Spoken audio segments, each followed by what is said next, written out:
Okay, hi everyone. Thank you so much for joining us and welcome to the 16th DBLAC book series with Dr. Catherine Knight Steele, where we'll be discussing her recent monograph, Digital Black Feminism. This evening, we'll talk to Dr. Knight Steele about her work, and then we'll open up the conversation at the end for questions. Closed captioning and live transcript is available for access if needed. So we want to start off the night, and I want to introduce myself to all of you. My name is Bria Paige. I am a fourth year doctoral candidate in the Department of English at Rutgers University, New Brunswick. I study 20th to 21st century African-American literature with particular interest in Black feminist thought and Black geographies, as well as the public humanities and digital humanities. So relevant to today's talk, I previously held graduate internships with the Office of Digital Humanities at the National Endowment of the Humanities and the Center for Digital Scholarship at the American Philosophical Society in Philadelphia, Pennsylvania. I am also a member of DBLAC and deeply indebted to the organization and my long-term mentor, Dr. Kirsten L. Scott, for this opportunity. This evening's author chat is organized by Dr. Kirsten L. Scott and sponsored by the University of Pittsburgh School of Education and Center for Urban Education. And DBLAC appreciates the support that allows us to continue meaningful offerings for our communities. A little bit about DBLAC. So if you're joining us for the first time, DBLAC, which stands for Digital Black Lit and Composition, is a learning community and an intellectual project committed to Black knowledge, making, and sharing. DBLAC operates from a multi-layered understanding and enactment of community within the academy, across institutions, and with communities beyond institutions directly connected to DBLAC. DBLAC creates spaces that promote undisciplined communication, not limited to any disciplinary area of study. And DBLAC offers signature programs that offer writing help, mentorship, networking, and resource pooling. And the reading series is just one such space. So I've been a member of DBLAC since making the transition to graduate school in 2019, and I remain grateful for the guidance of its members and the opportunities its leaders have afforded me. Now, before we begin the chat, I would love to tell you a little bit about Dr. Catherine Knight Steele and the text we'll be discussing this evening. So a little bit about Dr. Knight Steele. Catherine Knight Steele is an associate professor of communication at the University of Maryland, College Park, and was the founding director of the African American Digital Humanities Initiative. She now directs the Digital Communication and Technology Lab as a part of the Digital Inquiry, Speculation, Collaboration, and Optimism Network funded by the Andrew W. Mellon Foundation. She also directs the Digital Studies in Art and Humanities graduate certificate at the University of Maryland. Her research focuses on race, gender, and media, specifically focusing on Black culture and discourse in new media. She examines representations of marginalized communities in the media and how groups resist oppression and practice joy using online technology to create spaces of community. Dr. Knight Steele's research on the Black blogosphere, digital discourses of resistance and joy, and digital Black feminism has been published in such journals such as Social Media and Society, Information, Communication and Society, and Feminist Media Studies. She is the author of Digital Black Feminism, which was published by NYU Press in 2021, which examines the relationship between Black women and technology as a centuries-long gendered and racial project in the US, and was the 2002 winner of the Association of Internet Research Bynum Book Award. And you can, of course, connect with Dr. Knight Steele via Twitter at SteeleCat717. So be sure to show some love in the chat to Dr. Knight Steele about her book award. We are excited to be in conversation with her about this spectacular monograph. So I want to share a little bit about digital Black feminism as well before we jump into our conversation. Digital Black feminism traces the long-standing relationship between technology and Black feminist thought. Black women are at the forefront of some of this century's most important discussions about technology. So trolling, online harassment, algorithmic bias, and influence culture. But Dr. Knight Steele argues that Black women's relationship to technology began long before the advent of Twitter or Instagram. So to truly listen to Black women, Steele points to the history of Black feminist technoculture in the United States and its ability to decenter white supremacy and patriarchy in a conversation about the future of technology. Using the virtual beauty shop as a metaphor, digital Black feminism walks readers through the technical skill, communicative expertise, and entrepreneurial acumen of Black women's labor, born of survival strategies and economic necessity, both on and offline. Positioning Black women at the center of our discourse about the past, present, and future of technology still offers a through line from the writing of early 20th century Black women to the bloggers and social media mavens of the 21st century. She makes connections among letters, news articles, and essays of Black feminist writers of the past and a digital archive of blog posts, tweets, and Instagram stories of some of the most well-known Black feminist writers of our time. Linking narratives in existing literature about Black women's technology use in the 19th, 20th, and 21st century, digital Black feminism traverses the bounds between historical and archival analysis and empirical internet studies, forcing a reconciliation between fields and methods that are not always in conversation. As the work of Black feminist writers now reaches its widest audience online, Steele offers both hopefulness and caution on the implications of Black feminism becoming a digital product. So as we begin our conversation, we want to encourage you to feel free to use the Zoom chat for engagement and the Q&A feature for sharing your questions. So please join me in welcoming Dr. Catherine Knight Steele. Please show her some love in the chat as we welcome her to the Zoom stage and we jump into this conversation for tonight. Welcome, Dr. Knight Steele. Thank you so much. Thank you for that very generous and kind introduction. Yes, thank you. I must take a quick point of personal privilege to share with you that actually while I was a senior at Spelman College in Atlanta, I volunteered with my mentor to work the registration for the American Studies Association conference that was held in Atlanta in November of 2018.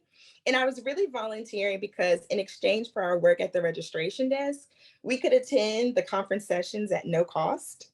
And because I was familiar with your work on the Black blogosphere in relation to my own undergraduate research, I made sure I was in attendance at the panel you spoke on during that conference. It was entitled Emerging Digital Humanities. So I must say that this is such a fulfilling moment for me to be here in conversation with you today about your monograph after listening to you speak and being inspired by your work so many years ago. So wonderful memory. Yeah, this is my personal. ASA, and I love ASA now. And I was like, Yeah. the time there was in Atlanta. That's great. So thank you for being here. That was my personal thank you to you for the work that you do and the culmination in the form of this beautiful book. So let's hop into the questions. Is that okay for you? Absolutely. Yeah. Okay, great. So you provocatively describe digital Black feminism as a disruptive project. You say both to mainstream white feminism and to the Black feminism of the 1970s and 80s. I want to simply start with you defining for us digital Black feminism and what it means to do digital Black feminism. So you make that distinction in the introduction. And I also encourage you to feel free to share with us how you ultimately came to this research as you describe for us digital Black feminism. Thanks for that question.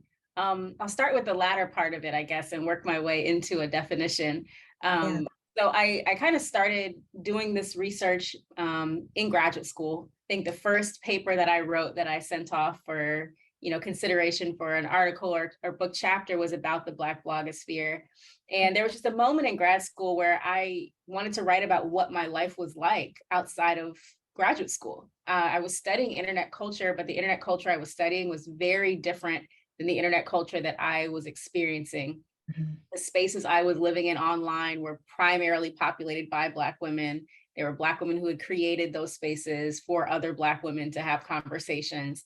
And that seemed so mundane to me. And I mean that in the best possible sense. It seemed ordinary to me that Black women were doing these things. And yet in my conversations, both in classes about Black feminist thought, but also my classes about internet history and technology, what Black women were doing online either was seen as not as important, kind of superficial, right? They're just playing online, or it was seen as non-existent.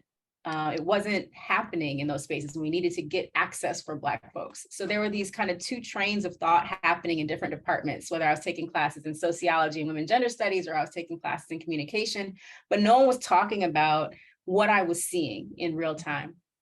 And so that's kind of the impetus for the work, was really at that moment, just like, we're here, this thing is happening and folks aren't writing about it. And it seemed really important to me. So I imagined it was important to other folks as well. If you fast forward the, I don't know, 10 years from there to where the book becomes a real possibility, people were talking about Black women online, but were erasing so many important and vital moments of the historical progression to this moment. It was as though everyone discovered that Black women were online, you know, in 2016 after the election or something. And it was very strange to me that we weren't charting this as a long process, that we weren't thinking this through as something that happened over time. And so digital Black feminism is an attempt to not kind of correct for waves of feminism, not to be seen as a salve for the erasure of Black women, but rather to actually start with a new idea, which is what happens when we place Black women at the center of our discussion about technology. How does that change the possibilities and the constraints of the tools and the history of technology that we're so used to consuming? And so, you know, I was really interested in how Black feminism alters and is altered by technology. Right. And that's what I was experiencing online, was that the tech that I was using was being changed by these Black women, but also Black feminist thought itself was being changed by technology in the same way that I talk about in the book, Hip Hop Changing Black Feminism, right? That our cultural milieu, that what we're surrounded by, what we're ensconced in, changes us. It necessarily provokes us to ask different questions, to push our boundaries and our possibilities, to make allowances for different things. And I think that that's what has happened with digital technology, right? In the same way that other kinds of cultural situations have changed Black feminist thought over the years as well. Yeah, and I thought it was just really important how in the first chapter you take that time to chart and show us how Black women have in fact been involved and been at the center of technology from the beginning, but you're showing us, or you showed us, how the definitions of technology have changed over time, and that's at times where Black women are obscured from the narrative. Right, right, and not coincidentally, right? Right. But very intentionally obscured through that. I would say, you know, I'm a comm scholar, so like words really, really matter to me. Right. The way that we define something like technology and the way that that's changed over time really matters in terms of who we get to count, who gets to count as part of that legacy and part of that history. Right. Thank you for that, for getting us started with defining, for those folks who might not have read the monograph yet, what digital Black feminism is. And I'm sure they are eager to get into the text after that definition coming from you, and also just you sharing with us how you came to do this research. I know that was something I really enjoyed in the book, was almost how you were narrating your journey from graduate school to the monograph, right? So I would love if you could tell us a little bit more about the book cover. This is honestly a stunning book cover, and one that has caught my eye since it was published. So I'm wondering, how did Lavette Ballard's The Caretakers come to adorn the cover? And how does her art, which she self-describes as collage, painted, destroyed, and reborn, to create a reimagined visual narrative of African-American female self-identity, and Adam B. Bohannon's cover design, how does that really capture the essence of Black digital feminism for you? Yeah, I mean, I love the cover. And I was very adamant that that this book needed a particular kind of cover. Yeah. And specifically, I wanted Lavette Ballard's work on the cover. NYU Press asked, "You have any thoughts about the cover? Some authors don't have any thoughts at all. We'll just draw something up, or do you have some?" I said, "I want this." Yes. And I wasn't sure, whether the artist would allow for it. And she so graciously allowed us to use the work and allowed for that design to come through. I first saw Lavette Ballard's pieces on display at a museum in Philadelphia about 5 years ago, I think. I was in town for a conference, giving a talk at a conference, and we had a little detour to a museum, and I was just so taken with her work. The mixed media art, I think, in so many ways encapsulates my approach to life, to writing, to research, the juxtaposition of old and new items of color and of different forms and pieces, different tactile ideas, all in conversation with one another, generally. But the caretakers piece specifically always stood out to me, in the way that Ballard describes the work of Black women as caretakers, as both labor and love, as joy and pain, all bound up in one experience. And I think how that carries through in the art that she's created here. I mean, to see this in person is one other thing, right? I love it on the I wish you were but I think that what she captures here is that kind of juxtaposition. And I say juxtaposition, but it's not that these things are at war with each other. They're not fighting, they're living in concert in ways that I try to really bring out in the text about the varied ways that Black women deal with and have been dealt with by technology, right? Yeah. So that technology has been a source of oppressive pain, of constriction, and it has been a source of freedom. It has been a source of both of those things at once. Even though they seem in conflict, there somehow is this kind of beautiful story that emerges about Black women's relationship with technology. And I think Ballard's work just captures it so beautifully. It's also very adamant that the cover not look techie, that it not look like O's and ones, that it not feature a bunch of like computers, because the book is really about history in so many ways. And I didn't want people to get the wrong idea. I mean, I wanted you to know that if you're getting involved in this, you're not going to hear about social media for about 3 chapters, right? Like we're going to spend some time in the archive. We're going to spend some time looking at Zora Neale Hurston's writing, ever before we're going to talk about what's happening on Twitter right now. And so it was important to me that the book had that kind of like historical element to it as well.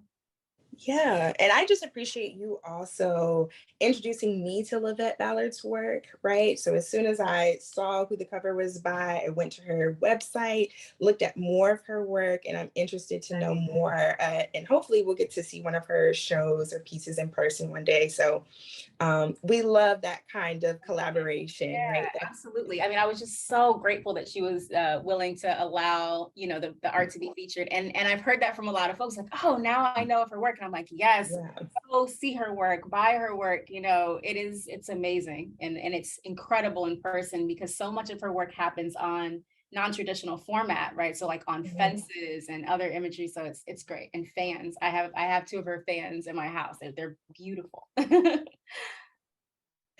So I want us to shift to thinking towards the content of the book, right? And in the introduction, you situate yourself in conversation with Dr. Brittany Cooper, who is at Rutgers, right? And she argues that, quote, there is still a real dearth of knowledge about Black women public intellectuals, end quote. And you really situate this conversation in relation to the shifts in Black feminist principles and praxis that you're charting throughout the monograph. So how would you describe the work of a Black woman public intellectual? And does this kind of self-identification necessitate a doing of digital Black feminism? And then I'm also curious just to hear if you consider yourself to be a Black woman public intellectual doing digital Black feminism. It's a great question. I think that it's not altogether possible to be a Black feminist scholar without engaging in some form of public scholarship. I think that that Black feminism necessitates, right, that either by point of inquiry or point of distribution, that we are in concert and conversation with community. And that doesn't mean that like work isn't published in journals and academic journals. I publish work in academic journals, right? But I think that I felt anyway in writing the book, a real necessity to write in such a way that the folks that I was writing about could pick up the book and read it.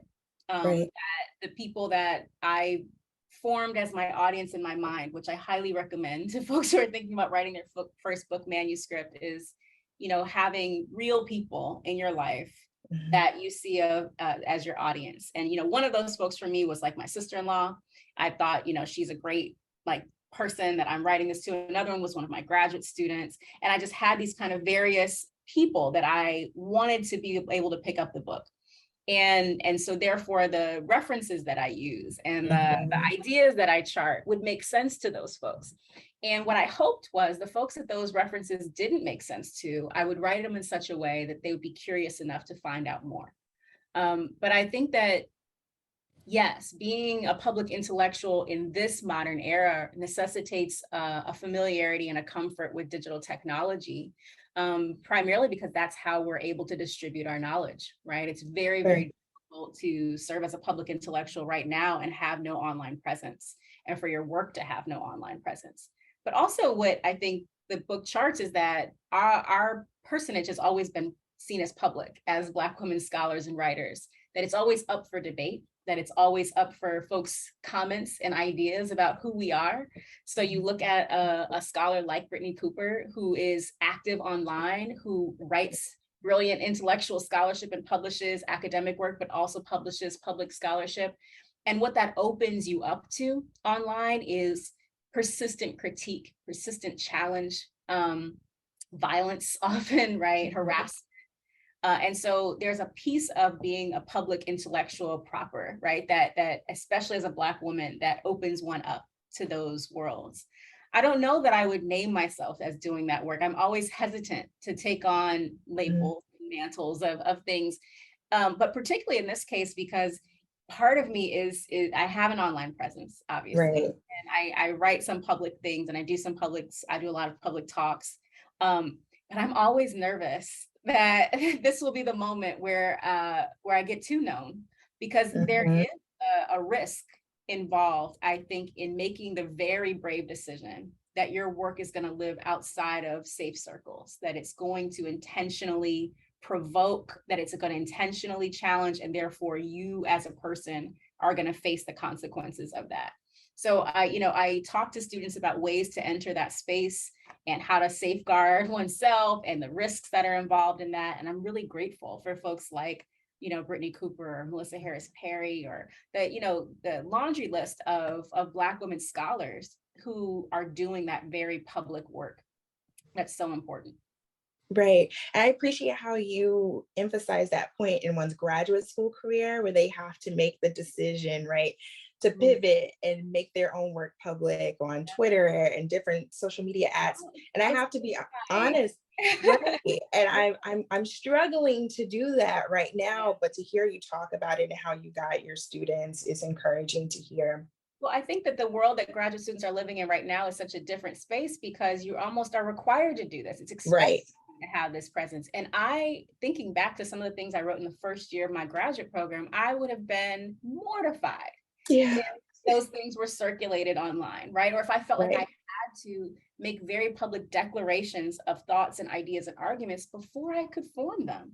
And I think that that's what we're asking of graduate students. And I often encourage graduate students to be online, have an online presence, but don't feel like you have to have solid thoughts to share with the world yet. You can participate in the conversation, but your job as a graduate student is to build to a point where you can make those public arguments. And you don't have to do that in years 1 and 2. You really don't. Right. So for those of us who are joining us, I just like to quickly remind everyone to please use the Q&A feature for any of your questions that you might have for Dr. Knight Steele. We're going to ask those questions in the last 15, 20 minutes of our talk. So please go ahead and start sending them. So I want to continue with thinking about how you're situating yourself in your monograph. And I was particularly moved by your discussion of Patricia Hill Collins and her political decision to use the pronouns we, us, and our rather than they and them when writing about Black women. And especially thinking about your own sort of personal yet professional declaration, which I want to take the time to quote here. And if you all have a copy of the monograph in front of you, I'm looking at page 11. And you write, Dr. Knight Steele, quote, "I am a Black woman and a Black feminist thinker who is writing about digital Black feminism. My work is grounded in rigorous social scientific and humanistic research and my deep and abiding love of Black folks. My decision not to separate myself from those I write about acknowledges the shared knowledge construction at the core of Black feminist epistemology," end quote. I love that. I really just had to take a moment to pause and think about my own sort of personal yet professional declaration. But I'm interested in, as a well-established scholar with numerous publications and a decade's worth of research, why was it important for you to articulate who you are as a scholar and your personal relationship to your work in digital Black feminism? Yeah, thank you. I think, one, Patricia Hill Collins' work is just always so resonant for me. I think it was one of the first Black feminist texts I read in undergrad, and it just spoke to my spirit. And then I got the chance to be her colleague at Maryland, which was like a dream come true. But I remembered that piece about we, us, and our. And that piece, that moment of declaration happened, I think, after my first set of revisions, when I'd written like a chapter or two and I hadn't written the whole book yet. And I got some comments back from reviewers that were like, sometimes you're saying they, and sometimes you're saying we. Why are you doing that on purpose? And I realized that I had been intentionally saying we in a lot of places, but that there were places where I was still reverting back to training. Mm-hmm. Me to take myself out of things. And I realized when I was doing that, that's so not who I am as a scholar. It's so far removed from my actual epistemology, from my actual method, from my actual belief about how we construct knowledge. But it also is so deeply ingrained that not doing that makes one less professional, makes your sentence not as true, right? And so at that point, it became a very intentional moment of like scouring the text for moments where it was appropriate for me to say we and our, and moments where it wasn't. And I think that, I try to catch all of them, but I think that there's a real intentionality behind when I'm talking about collectively Black folks or collectively Black women. I use a lot of we and us and our. Even when I'm talking about the experiences of being online, I do. But I also try to make space for the fact that, like, when I'm talking about specific groups of Black women to which I'm not a part, that I don't implant myself in that situation and assume that my positionality allows me to speak on behalf of someone else. And I think that statement up front, which is what positionality statements I think are supposed to do, but rarely do these days. A lot of positionality statements just allow people to go crazy afterwards. They're like, I am this kind of person, and so I'm absolving myself of all of. And it's supposed to do the opposite. When we think about our positionality as Black feminist writers, it's supposed to provoke us toward accountability, right? It's supposed to make us accountable to the folks we're writing about and folks we're writing to. And that's really what that section of the intro was about for me, was about holding myself accountable, but also about letting other scholars know that you can do rigorous social scientific and humanistic inquiry about communities of which you are a part. That does not make it less rigorous. It actually can amplify your work. It can make it better if you do it well. It can make you more grounded in that space and make you more able to speak to experiences paired with the kind of research that you're pulling from. And so we can do both. I often say that, and people ask, how do you do work about communities that you're a part of? Isn't that biased? I say, everything I've read in grad school is biased. Everything that has been written, people just don't name it. They only name it when it's marginalized groups who are writing about themselves. Then they say, oh, this is biased. How can you write about women when you're a woman? How can you write about Black folks when you're Black?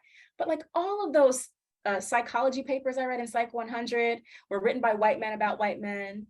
All of the papers in education that I read were written about white folks by white folks, and no one ever named it. And so we just assumed that that was unbiased. But that if I want to write about Black women, that I have to apologize. And I have to say, well, this really can't be very rigorous if I'm writing about us, right? I'm just writing about my thoughts. And that's just not true. We can do good work about ourselves. And it was really important that I kind of tried to hold myself accountable to do that up front. Right. And everything that you're saying is resonating specifically for me, because in my first year writing course that I'm teaching, we're actually teaching Bell Hooks' Teaching with Love, where she is challenging this idea about objectivity in the classroom, and you're actively challenging thinking about objectivity in academic writing, but also in public writing, Yeah. and just like the connections that are being made. And I know you cite Bell Hooks several times throughout the monograph, so I can see you being in conversation with her there as well. Yeah, and it's really I will say I think I grew into it, to be honest. I think it's Yeah. the most honest text that I've written, because there were moments where I didn't feel like I could do that. There were editors in previous journal articles that told me I couldn't do that. And the beauty of this, I had a lovely editor who was very happy for this to occur. And I felt the safety in the state of risk, to quote Bell Hooks, to actually pursue an honest text that did Yeah. that. Yeah. And that flows beautifully into my next question, which is really focusing or honing in on your honesty and transparency in the text.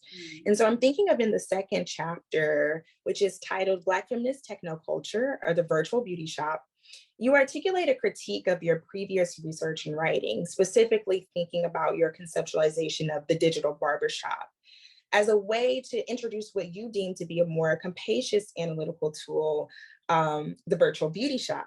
So you openly and honestly write about feeling, quote, a deep sense of betrayal to Black women whose work inspired your research, but you use my there. Can you talk a little bit more about the evolution of your research and writing since your dissertation, and the role self-reflection and self-critique must play in one's evolution as a scholar and thinker? And also here, feel free to also speak towards why you felt inclined to include these moments of self-reflection in the book, because you could have left it out, but you were really raw and vulnerable with us. And as a graduate student, that's really inspiring to see you kind of charting the evolution of your work. Yeah, so for those who haven't read yet, I did my dissertation on the barbershop, the digital barbershop, looking at the Black blogosphere. And at the end of writing that dissertation project, I had this moment, this I think was like a week before my defense, where where I was like, oh my gosh, like digital barbershop, that can't be the title. Barbershop, it's not a barbershop. I'm talking about Black women in half of these blogs. We're not welcome in the barbershop. Like, I don't go to the barbershop. That's not the space for me. But barbershop was such a useful kind of metaphor because folks were familiar with it and people knew what the Black barbershop was. It has historical precedence. Melissa Harris Perry's written books about it. There's movies about it. There's all of this, wonderful kind of both academic and popular discussion about the importance of the Black barbershop. So I stuck with it. And I was encouraged by mentors. You cannot change anything right now. Your job is to defend your dissertation and get out of here. Make that your next project, right? You want to talk about Black women, talk about that later. And so I did. And I decided that I wasn't going to take this dissertation and turn it into a book because I was done with that. It had served its purpose for me, right? It really helped my thinking in so many ways. It helped me think about oral cultures and the extension of Black orality online. It really helped me think about counter publics and enclaves in really useful ways. And I was done with that. I didn't want or feel the need to write that book because I felt like we had gotten that, like as a subfield, folks kind of understood these things now. Lots of other people were writing about it. It probably would have been a lot easier to write that book practically. But I think like personally and like spiritually, it wouldn't have been easy to write that book because I knew what book I wanted to write. And I knew what book I wish I had when I was in graduate school, was the ability to actually center the folks that I wanted to center without having to do an apologia about why they wouldn't be centered this time, one more time. So in this book, I wrote that honestly, and I think that's part of my writing process. I tend to write into my ideas, right? So just let it flow until I get to the point of what I want to say and then go back and edit and cut that stuff out. And so I'll say, I kind of feel like I want to, and this is how I type, right? I feel like I kind of want to say this, right? And then I'll go back and cut out that first line and just say what I meant to say. And this was a place where I was writing into like, what is true here? Like, I wanted to write this because here's what happened. And it occurs to me, like, you keep that doesn't need to get cut, because that tells a really important story, not just about me and how I write, but exactly what I'm talking about in the text, how Black women end up getting written out of even really good histories of Black folks, right? Yeah. When we're reading some of the best work right now about Black users of technology, Black women are in the margins or are an afterthought. And it's not because folks have some hard heart or are trying to do a disservice to Black women. It's one, because it sells better when it's about Black men. And I mean that in the kindest, most generous way possible. It's easier to get it published. It's easier for folks to think of it as important. It's easier for folks to think of it as universalizing, right? Which is a really important thing when you're writing to audiences that don't care about the specifics of your community. And it also, it happens because there's just such a dearth of documented evidence of Black women in tech, right? And so I think part of it is, like I said, is just folks like, I'm making a choice here. And other parts of it is that they're not making a choice. It's that the archive, doesn't hold our truths as often. And so how do you write some long history about this? How do you focus on folks that aren't present in the text that you're reading? So again, that was like a moment of honesty and of, this is how I was feeling at the moment that I was writing. And I think I first said that in a talk that I was giving before the book came out. And someone asked a question about like, why the virtual beauty shop? And I was still playing with that idea. I was like, because I messed up in grad school. And, I really always felt badly about it, because those Black women bloggers are the reason I made it through grad school, right? It was my ability to connect in those spaces that kind of got me through. And so like, how dare I get to the dissertation and be like, let me tell you about the barbershop, everyone. So it was time to correct that, and not even to correct, but to advance it. Yeah. And I just appreciate hearing about you describing your will to pivot, right? Because for most grad students, we hear that the dissertation traditionally becomes the first book, right? Smart advice. Right. But you're also making an argument that if it's not the passion project, or if you feel like something is missing, to go and do that work, right? And that's sage advice as well, and we appreciate that. I needed to be excited about my work. Like I needed to really want to do it. And so, don't throw away the disc. It became a couple of articles, but but I couldn't see myself working on it for 5 more years. And that's what it would have taken for me to write this book. Right. So moving to the third chapter, as folks are starting to send in their questions for you, I'm interested in how this third chapter establishes blogging and the blogosphere as the origin space for all other social media apps. And here you're in conversation with Jill Redberg. You also express, and for those following along, I'm about to read from page 65. While other social media sites have since become more popular, bloggers in the previous decades created and maintained spaces for Black folks to learn, to dialogue, and to feel community. So with researching in such a fast-paced digital age with new and more popular apps popping up all the time, did you find it difficult to determine what forms of digital Black feminism you would spend the most time analyzing? And then why did you ultimately determine blogging in the Black blogosphere to be the foundation from which you would establish the 5 principles of digital Black feminism? Yeah. I feel like I grew up in the blogosphere. And so it was the move for me to kind of already have some sense of how that worked and have been around for some of that history. But also I have to credit a faculty member in my graduate program, Steve Jones, who always was pushing us to look at histories.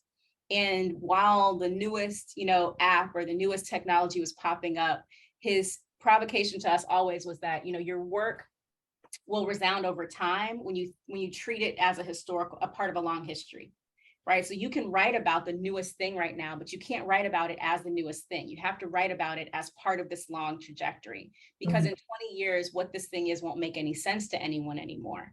And so if I'm to write about Snapchat or, TikTok, or whatever it is I pick right now to write about, my niece and nephew told me about a new app this weekend that I had not heard of, and I officially have crossed over into elder status. But if you want to hurry up and get that out and write about it, that's one approach. But if you're going to do that, you have to situate the affordances of it and how it comes to develop and the context in which it kind of comes to be. Otherwise, in 20 years, that app will not exist and no one will know what you're talking about. Right. And so I make this comment on a lot of reviews that I do for journals now, when people are bringing up TikTok or they bring up this, and they just say it as though it's just a common given. Everyone knows what these apps do. Everyone knows their functionality. Everybody knows what they are. And it's like, maybe right now, but literally in 5 years, they will not. My niece and nephew have no idea what MySpace was. They have very little notion of how folks used Facebook at its start, right? Instagram is an entirely different beast than it was 5 years ago, right? The way people use these apps changes. And so blogging for me was really important because every time I tried to think about what folks were longing for right now or trying to replicate right now or building upon, it seemed like they were building upon this space, this kind of tight-knit community space that people wanted to assign to Twitter, and that didn't really work. And they wanted to assign it to, TikTok, and that didn't really work. But that seemed to actually happen for a number of years in the blogosphere. And part of that was because it was effectively separate from other people, right? Because it was this kind of quiet corner of the internet that folks didn't know existed. And I think it was a moment that we hadn't documented as far as Black folks were concerned. And the literature on the blogosphere all but erased Black people from blogging, which was mind-blowing to me. And part of the reason it did was because a lot of internet scholars of that day who were interested in blogging were primarily interested in political blogs. They were interested in named sources and sites where people gathered to debate and argue with each other. And that's not what was going on in the Black blogosphere, right? There was signifying going on for sure, but it wasn't like this attempt to negate other folks' positions. It was just this is community dialogue. It's like a barbershop, right? It's like a beauty shop. And so I'm always inclined to see how we're replicating the spaces maybe that we lost from offline practice in online ways and what that tells us about what's coming next. It's fascinating to see the resurgence of blogs named as different things, but all of my favorite bloggers of the early to mid 2000s are now writing what I would say are kind of like blogs again. The way that they're writing them, they might be writing them for the New York Times, mind you, right? They're getting paid now. They're writing in the style that they wrote then. And they're bringing the conversation from the New York Times to their Instagram page or to their Twitter page or to their, and they're replicating in a lot of ways what we did there, or they're podcasting it, right? Yeah, and you're starting to talk about the kind of expansion of the archive in the digital age. So I actually want to ask you about if you can share more about the best practices for collecting and analyzing digital archival materials. So you shared with your readers that you spent approximately 6 years collecting blog posts, tweets, Instagram stories, and Facebook posts for the book.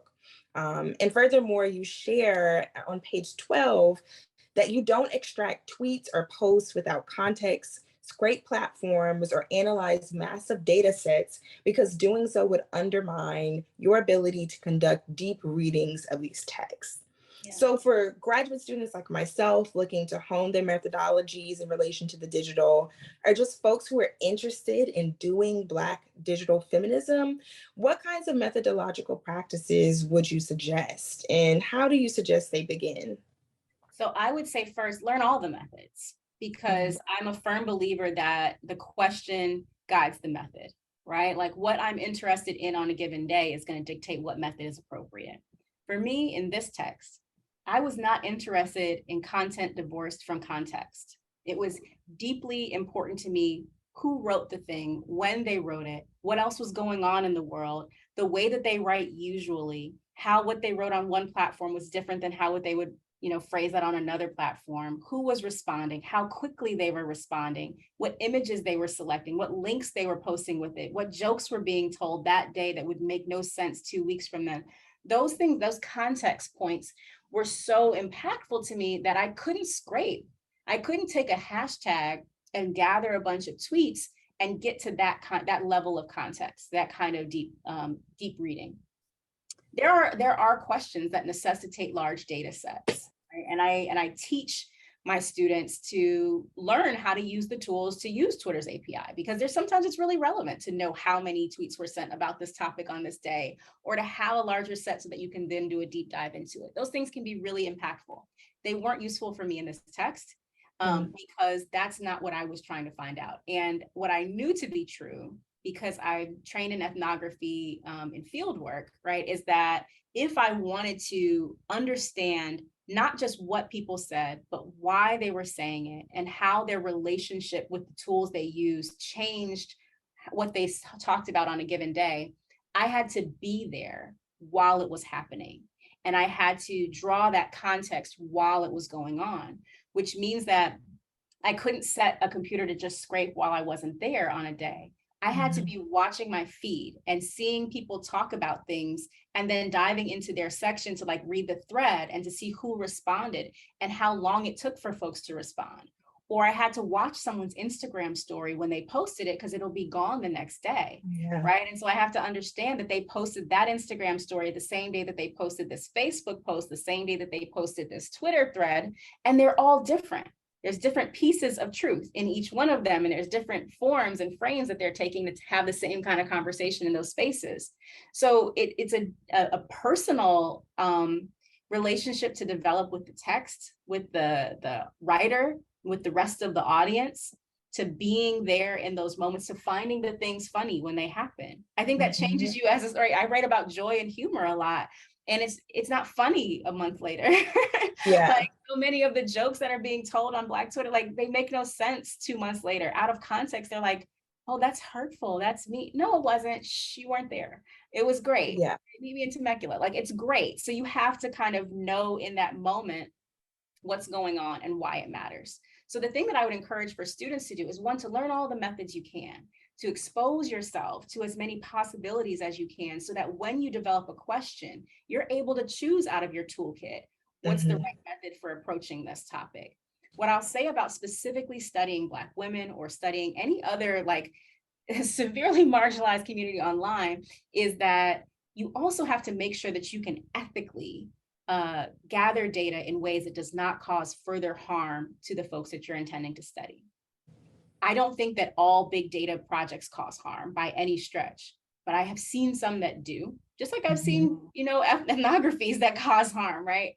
But out of context, a lot of our words can be used to cause further harm to us. So it mattered to me to know, for example, there's one tweet in the book, I think, that I cite that was deleted, only one. And I sent that chapter to the person who tweeted it before it was published to make sure it was okay for me to print it still. But I knew that it existed because I was there when it happened. And that was about 1.5 years before I wrote that part of the book. So I just had a little scribble in a notebook that was like, on this day, this person's book came out and she wrote this thing, and I know what she's talking about because he posted this and then she said that, and then, right? But there's no way to know that, even if I was scraping Twitter, right? One, those would delete, but also even if they didn't delete, there's no way for me to have known what she was talking about. There's no hashtag attached that linked it back to what the original topic was. It's just that I know these folks know each other. These folks are in constant communication. She saw his tweet just like I did, and this was her response to it, right? And so this can't happen outside of that level of context, and it's slow and it's arduous, but I think it's valuable as well. Yeah, I couldn't help but to think when you were talking about Black Twitter and relevancy and time, like how Black Twitter was going up last week or earlier this week about the Queen's death, right? And how that can be taken out of context, right? At a later point. Often, right? And what used to cause harm, right? And this is the challenge of doing Black stuff in public. Right. And that, like, Twitter is a very public space, and a lot of very public accounts now follow folks that previously weren't followed. And so the jokes, the kind of humor, the kind of context that is shared and understood within community is now effectively available for onlookers to do what they will with that, which really just wasn't the case in the blogosphere. And I think that that's why, getting back to your earlier question, that's why those principles get to develop in that space. That's why you don't see the principles develop in social media. You can see them applied there. You can see them change and shift, right? But to actually have a space where you can develop core principles about how you're going to interact and what's going to be of value, there has to be some level of enclave. There has to be some level of protection from the outside to do that really important work. Right. So we have a question from the audience, Dr. Knight Steele, and I know we are nearing our time, but we want to include this question. And so they write, Dr. Steele mentioned that our position as Black women doesn't necessarily mean that we were able to speak for, to, about the experiences of other Black women. So as a reading/writing practice, how can we pursue ways of knowing that don't seek to universalize? It's a great question. I mean, the first and easiest way that I always say, and this is to Black folks who are asking this question, to white scholars who ask a similar question, is to be honest about what you can and cannot do and will and won't do in your writing. Like right up front, like this is the text. And I've had white scholar graduate students who have said this to me, like, I don't want to leave anyone out. Like, I don't want this text to seem like I'm not talking about. I was like, but you're not talking about them. And that's okay. You can just say this text is about young white women. That's only people I talk to. Those are the only folks that was studying for this. And that's who I'm interested in here. And you can write, I hope someone takes this and does something else with it, where they're able to study other groups and they're able to understand how this is different in these other spaces. I think that honesty is like the first piece of it, right? So I'm very clear in this text that like the blogosphere that I'm studying was very much a middle-class space. It was very much a space where you had to have a certain kind of job to blog all day. Right? At that period of time, you had to have a desk job, and you had to have a desk job where you had a computer, and you had to have someone who didn't look over your shoulder to be able to read long blogs and participate in the comments section. You weren't doing that on your phone at that time. And so it afforded a certain level of education, a certain level of access. And so those principles developed within that space. And so that kind of honesty means that some folks were left out of that. And that's where we get to in chapter 5, where I talk about those principles and that digital Black feminism kind of cannibalizing other Black women, right? Taking up the people of a lower socioeconomic status as aesthetic and making it our own, and, you know, trap this and trap yoga and trap carry up, right? Like the performativity of that is only something that can be done by someone who has a proximity to that socioeconomic status, or used to have a proximity to it, but doesn't anymore, right? Like you're not going to name your experience trap this if you actually live in the trap, right? You're doing that to draw upon a memory or to draw upon a relationship or a perceived relationship. So honesty, you know, right up front, this is who I'm talking about. This is who I studied. This may or may not apply to anyone else. And I'm good with that.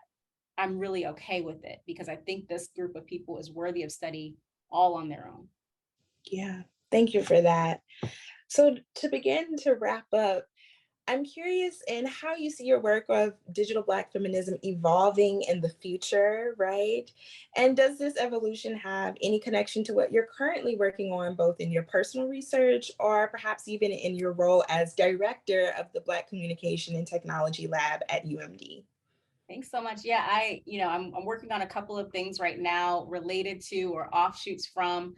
I've done a couple of pieces about joy and about pleasure, and I'm kind of sitting in that kind of duality right now about Black women's pleasure and joy online. Hoping to write about that with a couple of colleagues in a book that we're working on right now. And then the next monograph for me is likely to focus on joy in a little bit of a different sense, kind of turning toward Black religiosity and the relationship between Black religiosity and joy, which I think there are always these kind of questions or examples that pop out in the work that you do that you can't fully get to in your own text and you want to keep going. But the BCAT Lab's goal is primarily to foster the work of other folks. And so I see my work right now as making it possible for other people to shine and to write and to take whatever I've done and do it way better than I could have, right? And so I've already, had conversations with folks in Brazil who are taking pieces of this book and applying it to Black Brazilian folks and folks who are talking about the gaps, the noticeable gaps as it relates to disability studies in this book and how those can be filled through their work. So I'm always excited to see people take up that scholarship and do other things with it. So if you're not already, follow BCAT Lab and what we're working on, for the next year. We have a great panel coming up in November on writing your first book manuscript. And we're very fortunate to have a couple of scholars joining us, a couple of university press editors joining us to help folks think through this process of developing your first book manuscript. We have focused writing sessions on Wednesdays for folks to join, lots of things. So, follow us at BCAT and hear more about what we're working on. Yeah. And as our final question, Dr. Knight Steele, we can't talk about digital Black feminism without asking you what you're currently reading, watching, listening to, streaming. So what are you into right now? I mean, I feel like everyone else, Renaissance has had a chokehold on me. Yes. Won't let go. I want to have like this long extended answer of all the things I'm listening to, but like, I'm not going to lie to you. I listen to it every day. Like, Yeah. yeah. But reading right now, there's some great new books coming out. I personally, I'm just reading a novel called Wahala right now for my personal book club. So we try to read a lot of Black authors. But yeah, I mean, there's some really fantastic new writing that's happening right now. I'll post some more, good reads on my Twitter account after this. Yeah, so be sure to follow Dr. Knight Steele on Twitter. Like you, Renaissance has had us in a chokehold. I'm waiting for Act 2 and 3. She's making us wait for it. It's coming. But it's coming. Yes, yes. So we are coming at time, and we want to thank everyone for coming to DBLAC's author chat with Dr. Catherine Knight Steele. Thank you so much for this provocative conversation about digital Black feminism. And again, like in your monograph, being so open and honest with us as readers.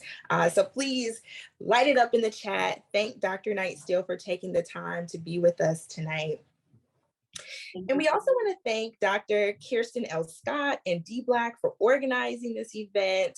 And we want to encourage you to join us on October 3rd at 11 a.m. for our next DBLAC author chat, where we will be discussing fraudage, fictions of intimacy across the Black diaspora.